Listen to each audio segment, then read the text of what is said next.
거기에서 이제 오기형 의원님이 주로 이제 주무 담당으로 추진하고 있는 게 자사주 소각 의무화고요. 또 중요하죠. 예. 그래서 이번에 이제 오기영 의원님 안으로 법안이 발의가 됐고 그게 아마 뭐 한 2달, 3달 내에는 심사가 돼서 본회의 통과되지 않을까라고 짐작을 하고 있어요.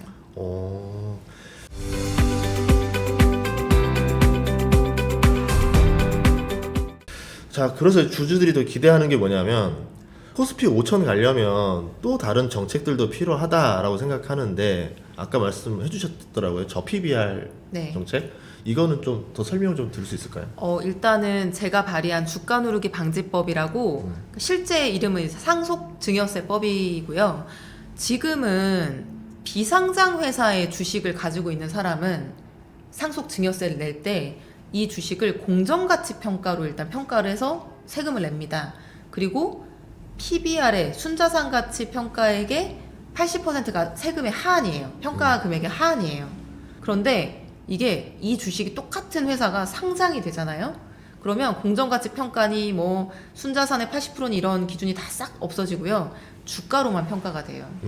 그러니까 대주주들 입장에서는 주가가 내 회사의 주식 주가가 올라가면 상속세가 많아져서 불리해지고 주가가 낮아지면 내 세금이 줄어드니까 상속세가 줄어드니까 유리해지잖아요. 예. 그럼 주가를 높일 이유가 별로 없잖아요.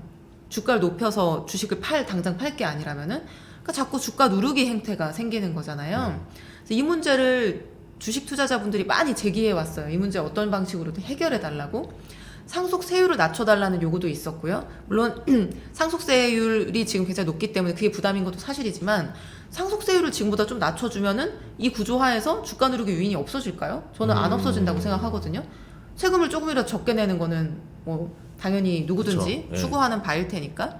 그래서 사실 이걸 바꾸는 방법은 주가 누르기가 현격한 기업들 같은 경우에는 시가를 적용할 게 아니라 공정가치 평가하면 되지 않느냐는 거예요. 그리고 PBR 순자산 가치의 80%를 왜 비상장에만 그 하한을 둬요? 상장회사에도 똑같이 둬야지 공평한 거 아니에요? 실제로 이게 기준이 너무나 다르다 보니까 평생 40년 동안 비상장 회사를 운영하다가 제가 무슨 제약회사 땡땡 제약 있잖아요. 그 제약회사도 그런 의심을 받는 거잖아요. 이제 와서 승계 앞두고 상장을 해요. 왜 상장을 할까? 상속세 아끼려고. 주가 누르기 하면은 훨씬 절세할 수 있으니까 그런 기업이 한 군데만 있는 게 아니잖아요. 예. 이런 걸 이제 끝내려고 하면은 최소한의 이제 공정 가치 평가는 이루어져야 된다. 그래서 이제 제 법안은 PBR 0.8 이하, 그러니까 모든 기업을 다 공정 가치 평가할 수는 없으니까 PBR 0.8 이하인 기업에 대주주가 가진 상장 주식을 평가할 때는 그 비상장 회사랑 똑같이 공정가치 평가하고 PBR의 0.8를 하한으로 적용하자. 그렇게 해서 주가 누르기 한 기업들에 대해서는 좀 페널티를 주자. 올릴 유인을 주자. 그쵸. 이제 이렇게 하는 게 저의 상속세법이고요.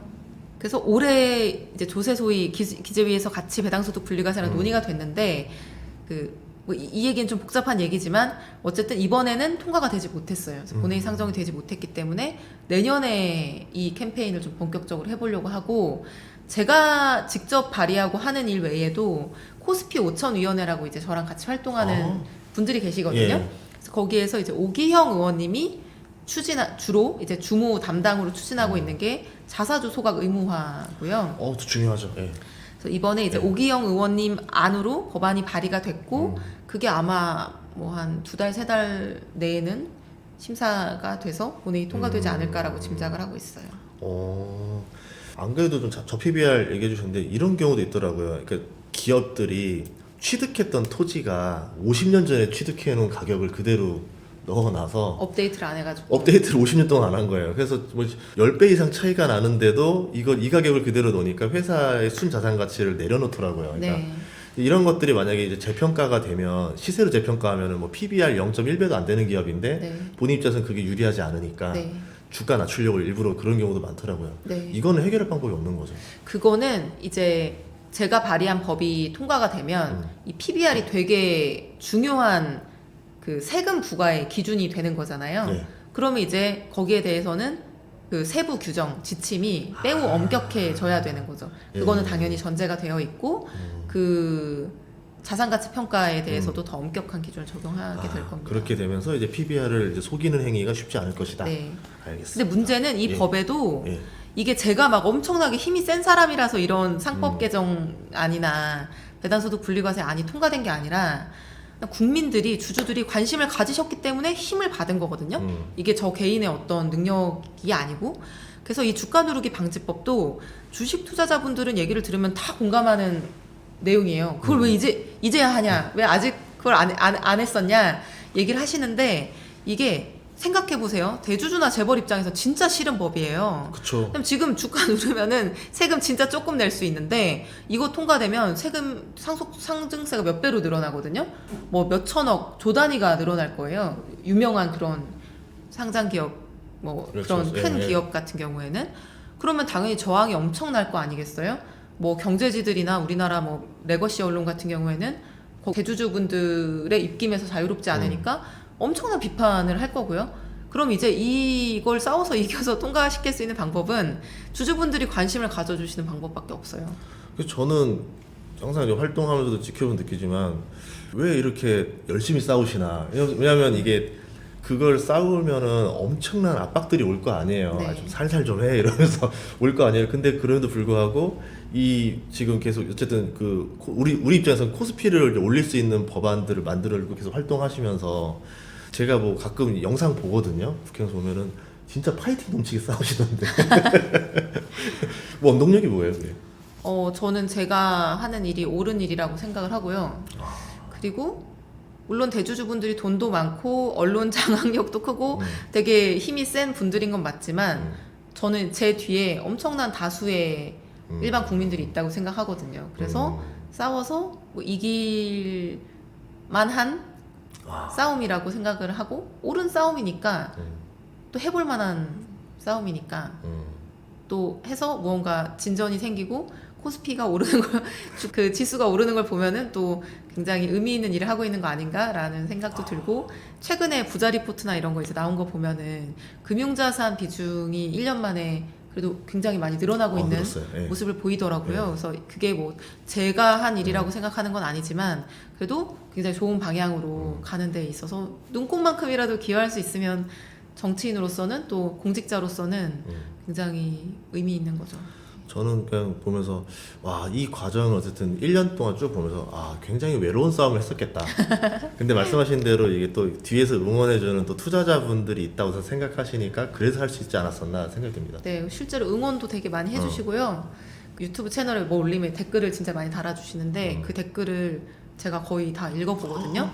근데 저만큼 이렇게 많은 응원을 받는 정치인도 드물다고 생각해요. 그러니까 굉장히 행운이고 감사한 일인데 정말 혼자가 아니니까 외롭다고 생각하지 말고 힘내라. 너 당신이 하는 일이 되게 옳은 방향이다. 이런 댓글을 많이 남겨주세요. 그래서 그런 거 보면서 그래 내가 혼자는 아니지. 그치.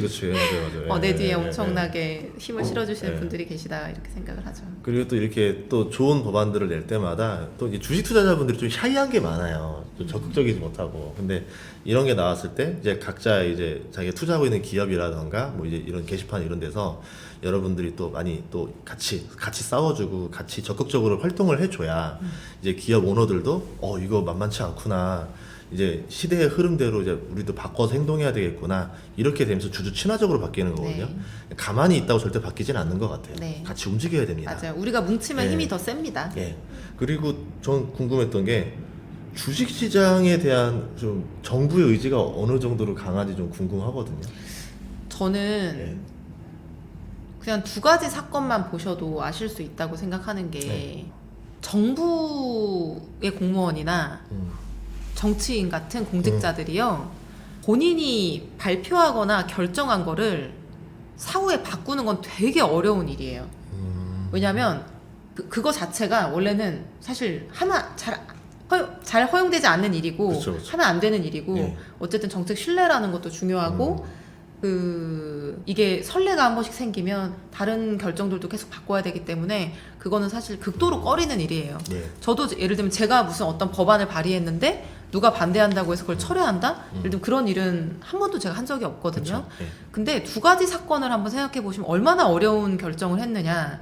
벌써 작년이네요. 작년에 금융투자소득세 기억나시죠?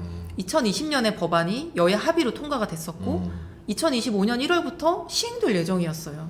근데 2024년 11월에 그 법을 연기시킨 것도 아니고 폐지시켰거든요. 그때 이제 지금 대통령이 당대표로 계실 때 내렸던 결정이었죠. 근데 그거는 제가 폐지 또는 연기를 주장했던 이유는 하나였거든요. 아니 국내 주식시장에서 다들 떠나고 있는데 없던 세금까지 도입하는 게 말이 되냐. 주식시장을 활성화시켜야지 우리나라 기업들도 투자를 받을 수 있고 하는 건데, 그래서 지금 주식시장에 부정적인 영향을 미치는 세금 도입은 이미 법안이 4년 전에 통과됐더라도 그거는 시행하면 안 된다라는 게 이제 저의 주장이었고 그 경론 끝에 그 주장을 받아들인 거예요. 그래서 국회가 이미 만들어서 시행 예정인 법을 폐지한 거는요, 시행도 해보지 않고 폐지한 거는 제가 기억하는 범위 내에서는 한 번도 없었던 일이에요. 되게 어려운 결정이라는 의미거든요. 예. 그런 결정을 할 정도로 이 자본시장 활성화의 중요성을 이해하고 있는 거고요. 이번에만 하더라도 정부가 6월 초에 바뀌고 7월 30일 날 세제 개편안이 발표가 됐어요. 거기 대주주 양도세 기준이 원래 50억이었던 거를 10억으로 낮추는 안이 포함이 됐었잖아요. 예, 맞아요. 그거는 사실은 정부 바뀌고 아직 장관도 임명되지 않은 상태에서 만들어진 세제 개편안이었으니까 기존의 어떤 정부의 그냥 관행적인 정책 흐름이 반영된 거라고도 생각할 수 있을 텐데, 그 주식 시장 참여자분들이 엄청나게 반대하셨잖아요. 그리고 시장이 반응했잖아요. 뭐 주가 지수가 반응하고 예. 철회했잖아요. 네. 근데 어떤 정부가, 특히 임기를 이제 막 시작한 정부가 정부 이름으로 보도자료를 내고 이렇게 하겠다고 발표를 했는데 그거를 몇 달 만에 여론을 듣고 철회한다는 거는 아주 어려운 일이에요. 왜냐하면 그렇게 하기 시작하면 다른 것도 또 그런 압력이 들어오기 때문에. 근데 그걸 한 거예요. 근데 한 거 이유는 뭐냐? 아니 주식시장 활성화가 이제 막 시동을 걸어서 발동 걸리고 있는데 찬물을 끼얹으면 안 되는 거 아니냐? 왜 역행하는 정책을 추진하냐? 우리 지금 코스피 5천까지 가는 게 더 중요하지 대주주 양도세 10억으로 낮추는 게 뭐가 중요하냐? 이런 목소리에 반응한 거거든요. 그러니까 지금 정부의 대통령은 본인도 뭐 왕개미, 뭐 슈퍼개미 뭐 하셨다고 하실 정도로 예. 주식시장에 대한 이해도가 있는 분이고, 그리고 이 시장 활성화가 가지고 있는 경제의 효과가 뭔지를 이해하고 있는 역대 대통령 중에 몇 안 되는 분이에요. 제가 볼 때는 거의 없었을 거라 생각하는데, 그래서 그거를 정확히 이해하고 있는 분이 어쨌든 가장 큰 의사결정을 하는 최고 의사결정자이기 때문에 저는 이 정부의 임기 동안은 최소한 쭉 이 방향으로 갈 수밖에 없고, 큰 틀에서는 이 주식시장 활성화에 초점을 두고 가는 큰 흐름은 저는 바뀔 수 없을 거라 생각해요. 알겠습니다. 반년 만에 보여준 결과만 봐도 이 정도고, 말씀하신 대로 내년에 아직 뭐 영화 아저씨 대사처럼 아직 한 발 더 남았다. 근데 한 발이 아니라 좀 더 남아 있다.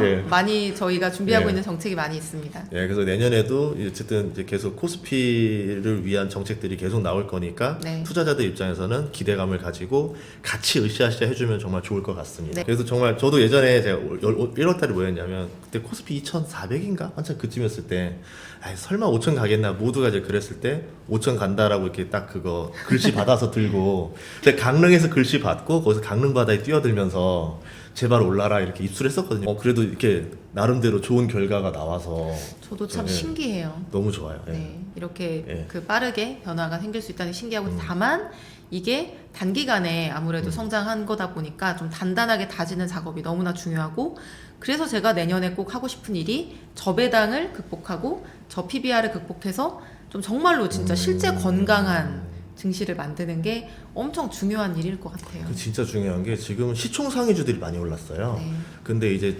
개인 투자자들도 중소형주를 굉장히 많이 하더라고요. 네. 아마 이 법안이 되고 나면은 이제 개인 투자자들이 주식으로 돈 벌었다는 소문이 되게 빨리 날 것 같아요. 그러기를 바랍니다. 예, 알겠습니다. 오늘 또 귀한 시간 내주셔서 감사하고요. 새해 복 많이 받으시길 바라겠습니다. 새해 복 많이 받으세요. 예, 고맙습니다. 새해 복 많이 받으세요. 예, 감사합니다. 네, 감사합니다.